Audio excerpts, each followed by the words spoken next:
All right, so the next thing we need to do, the last thing in fact that we need to do is to add that leg support between our two legs. So it's important that you dry fit this first.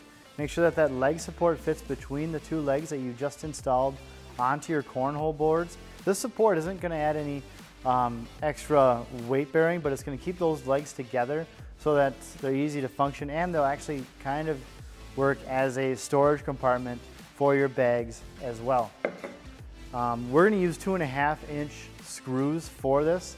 So we gotta really think about the web of our screw pocket. And it's really kind of a challenging thing to adjust on some machines. On the Safety Speed 101 Easy machine, it really is easy to adjust that. It's just these 4 knobs right here, slide that fence back, and that's gonna increase the distance of your web.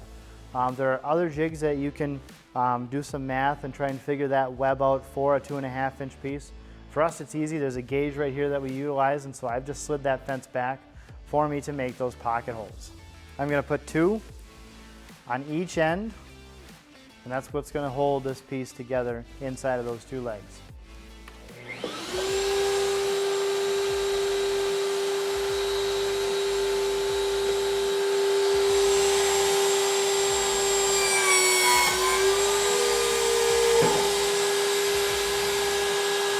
All right, now is the home stretch where we're actually gonna put our leg support into our piece. There's just a few things I wanna make mention of. I want you to grab a scrap block 2x4.